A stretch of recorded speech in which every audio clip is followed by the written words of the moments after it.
नमस्कार नियोजित शिक्षक साथियों। जैसा कि हम सबको पता है कि सक्षमता परीक्षा बहुत ही जल्द होने वाली है, जो BSEB यानी बिहार स्कूल एजुकेशन बोर्ड ये परीक्षा लेने वाली है सक्षमता परीक्षा। ये सक्षमता परीक्षा पास करने के बाद हम सभी राज्यकर्मी भी बन जाएंगे। तो दोस्तों, राज्यकर्मी बनने के लिए हमें जो है क्लास 5 से लेके क्लास 10 तक का जो SCERT का किताब है वो पढ़ना होगा। तो दोस्तों, मैं भी एक नियोजित शिक्षक ही हूँ। सोचा हूँ कि आप सभी को जो मैं पढ़ूँ वहीं आपके साथ शेयर करूँ, ताकि आपकी भी तैयारी हो जाए और मेरी भी तैयारी अच्छे से हो जाए। इसलिए मैं स्टार्टिंग से एकदम नोट्स बना रहा हूँ चैप्टर वाइज, ताकि आप सबको भी आसानी हो। तो देखिए, आज मैंने जो है क्लास 5 का जो EVS है उसका मैंने चैप्टर 1 पढ़ा है, और उस चैप्टर 1 से जितना भी इम्पोर्टेंट पॉइंट निकल सकता था मैंने यहाँ निकाल के लिखा है। तो मैं इसी पे वीडियो बना रहा हूँ। और आप लोग जो है अगर सच्चे मन से अगर तैयारी कर रहे हैं राज्यकर्मी बनने के लिए, तो आप क्या करेंगे कि सिर्फ वीडियो को देखेंगे ही नहीं, बल्कि इस नोट्स को अपने कॉपी में नोट डाउन कर लेंगे।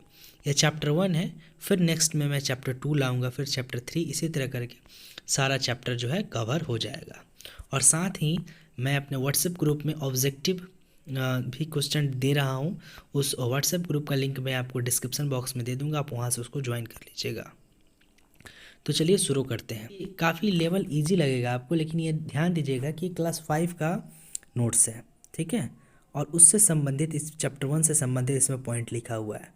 तो इसको आप लोग ध्यान से समझेंगे और कॉपी में भी नोट डाउन करते चलेंगे साथ ही में। तो चलिए स्टार्ट करते हैं। सबसे पहले है सिक्किम की राजधानी जो है वो गंगटोक है, ठीक है दोस्तों।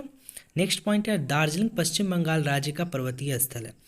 इस सबसे सवाल निकल सकता है, इसलिए मुझे इंपॉर्टेंट पॉइंट लगा, मैंने लिख दिया। नेक्स्ट पॉइंट है टाइगर हिल दार्जिलिंग में। क्वेश्चन इससे पूछेगा कि टाइगर हिल कहाँ है, तो दार्जिलिंग में है।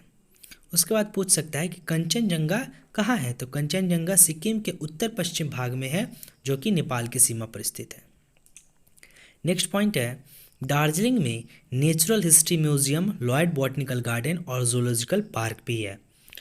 देखिए, ये सारे इंपॉर्टेंट पॉइंट मैंने इसमें लिख दिया है। याक, अब याक के बारे में थोड़ा हम लोग जान लेते हैं, क्योंकि किताब में दिया हुआ था। तो यह बहुत ठंड वाले इलाके में रहता है। याक जो है, जो बहुत जहाँ ज़्यादा ठंडा पड़ता है वहाँ रहता है, और इसके शरीर पे लंबे लंबे बाल होते हैं, ठीक है। नेक्स्ट पॉइंट है कि दार्जिलिंग में हिमालय पर्वतारोहण संस्थान है। पूछ देगा कि हिमालय पर्वतारोहण संस्थान कहाँ है, तो दार्जिलिंग में है, ठीक है।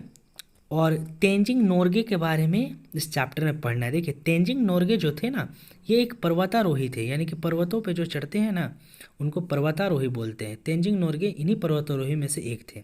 लेकिन ये जो थे वो 20 वर्ष की आयु से ही पर्वतों पे कुल्ली के रूप में जाते रहे, यानी कि जो पर्वतारोही आते थे उस माउंटेन पे, एवरेस्ट पे जाने के लिए, कंचनजंगा पे जाने के लिए, नाथुला पे जाने के लिए, वो उनके साथ ये तेंजिंग जो थे वो 20 वर्ष की आयु से ही जाने लगे, उनका सामान लेके, ठीक है, कुली के रूप में काम करते थे। इनका जो जन्म था तेंजिंग नोर्गे का, वो तिब्बत में हुआ था। इनके बचपन के दिन नेपाल में बीते थे और जन्म तिब्बत में हुआ था।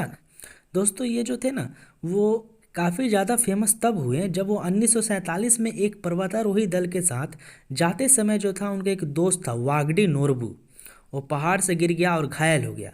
उसको ये पीठ पे उठाएं और उसको अस्पताल तक ले गए और वागडी को बचाएं। उसके बाद जो है ये काफ़ी फेमस हो गए। और ये 1953 ईस्वी में तेंजिंग और सर एडमंड हेलरी, ये दो आदमी थे जो एवरेस्ट पर चढ़े थे। तो सवाल यहाँ से भी निकल के आ सकता है कि तेंजिंग और सर एडमंड हेलरी एवरेस्ट पे कब चढ़े थे, तो 1953 ईस्वी में। देखिए, क्वेश्चन जो रहेगा इसी सब लेवल का रहेगा, क्योंकि आपका जो सिलेबस है, आप जो पढ़ाते हैं उसी से सवाल आएगा, इसलिए आप लोग ध्यान से नोट डाउन करते चलिए। फिर देखिए दोस्तों, नेक्स्ट पॉइंट है कि एवरेस्ट जो है वो समुद्र तल से कितना मीटर ऊंचा है, तो एवरेस्ट जो है समुद्र तल से 8,848 मीटर ऊंचा है। हिमालय पर्वतारोहण संस्थान को 1954 ईस्वी में माउंट एवरेस्ट पर विजय की खुशी में बनाया गया था। पूछ सकता है कि हिमालय पर्वतारोहण संस्थान जो कि दार्जिलिंग में है उसको कब स्थापित किया गया था, तो 1954 ईस्वी में स्थापित किया गया था। उसके बाद नेक्स्ट पॉइंट आता है कि पर्वतारोही जो होते हैं यानी कि जो पहाड़ों पर चढ़ते हैं, पहाड़ों पर जाते हैं, वो अपने साथ क्या क्या चीज़ें ले जाते हैं। तो वो अपने साथ टेंट ले जाते हैं, रस्सी ले जाते हैं, औजार ले जाते हैं, गर्म कपड़ा ले जाते हैं, पर्याप्त साथ में सूखा भोजन भी ले जाते हैं ताकि उनको खाने की दिक्कत ना हो। ऑक्सीजन सिलेंडर ले जाते हैं ताकि उनको ऑक्सीजन की कमी कहीं लगे तो उस ऑक्सीजन सिलेंडर से ऑक्सीजन ले सकें। और स्लीपिंग बैग भी ले जाते हैं। स्लीपिंग बैग एक तरह का ऐसा बैग है जिसमें आदमी जो है अब उसको उसके अंदर जाता है और आराम से सो जाता है। कुल्हाड़ी ले जाते हैं, कुदार लिखा गया है यहाँ पे, कुदार भी ले जाते हैं ताकि पता नहीं किस औजार का इस्तेमाल कब, किस औजार का ज़रूरत कब पड़ जाए। चश्मा और दस्ताना, ठीक है। तो ये पर्वतारोही जो होते हैं अपने साथ ये सब चीज़ें ले जाते हैं। अब देखिए, सिरदार जो है एक उपाधि है जो पहाड़ों में पर्वतारोही को मिलती है। सिरदार जो है ऐसा व्यक्ति होता है जो वहाँ का रहने वाला हो और पर्वतों पर चढ़ने में पारंगत हो, यानी पर्वत पे बड़ी आसानी से चढ़ जाता है, उसे सिरदार कहते हैं। या वहाँ पे कुली और गाइड भी इसे कहा जाता है। सिरदार जो है एक तरह का उपाधि है, मैंने बता दिया है। तो दोस्तों तेंजिंग नोरगे जो थे ये भी एक सिरदार ही थे क्योंकि ये बहुत पारंगत थे पहाड़ों पर चढ़ने में। उसी तरह दोस्तों बिहार की पर्वतारोही श्रीमती निरुपमा पांडे ने एवरेस्ट पर चढ़ाई की थी। देखिए, बिहार की एक पर्वतारोही थी श्रीमती निरुपमा पांडे, ये भी एवरेस्ट पर चढ़ी थी। दोस्तों अब गंगटोक जो है वह समुद्र तल से 6000 फीट ऊंचे पे है। पूछ देगा सवाल कि गंगटोक समुद्र तल से कितने ऊंचे पे है, तो 6000 फीट ऊंचे पे है। नेक्स्ट पॉइंट है, सिक्किम पहाड़ों और घाटियों से घिरा एक छोटा राज्य है। ये सब इजी पॉइंट है, इसको नोट डाउन कर लीजिएगा। सिक्किम की जो नदी है वो मुख्य नदी यहाँ की तीस्ता है, ये इंपॉर्टेंट है। पूछ देगा सिक्किम की मुख्य नदी कौन है, तो तीस्ता है। और यहाँ पे कितनी जातियाँ रहती हैं, तो 3 जातियाँ लगभग रहती है, मेनली लेप्चा, नेपाली और भूटिया, ठीक है। नेक्स्ट है, यहाँ औरतें जो हैं रंगीन कपड़ा एवं मनकों से युक्त सोने के आभूषण पहनती हैं।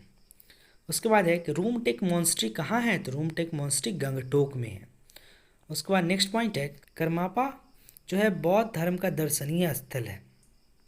नेक्स्ट पॉइंट है कि नाथुला समुद्र तल से कितनी ऊंचाई पर है, तो नाथुला समुद्र तल से 14,500 फीट ऊंचाई पर है और यह भारत और तिब्बत की सीमा पर स्थित है। नाथुला का जो रास्ता है दोस्तों वो प्राचीन काल में सिल्क मार्ग से जाना जाता था, यानी कि नाथुला जो है उसका पहले के समय में क्या नाम था, तो सिल्क मार्ग। और चीन के यात्री जो थे इसी मार्ग से विक्रमशिला, पाटलिपुत्र और नालंदा और बोध गया आते थे। तो दोस्तों ये रहा आपका क्लास 5 के ईवीएस का चैप्टर नंबर 1 का इम्पोर्टेंट पॉइंट। इसको आप लोग नोट डाउन कर लीजिएगा। फिर नेक्स्ट वीडियो में मैं चैप्टर 2 लाऊंगा, ठीक है। और चैनल को सब्सक्राइब ज़रूर कर लीजिएगा क्योंकि हमारा एक ही लक्ष्य है, राज्यकर्मी बनना। धन्यवाद।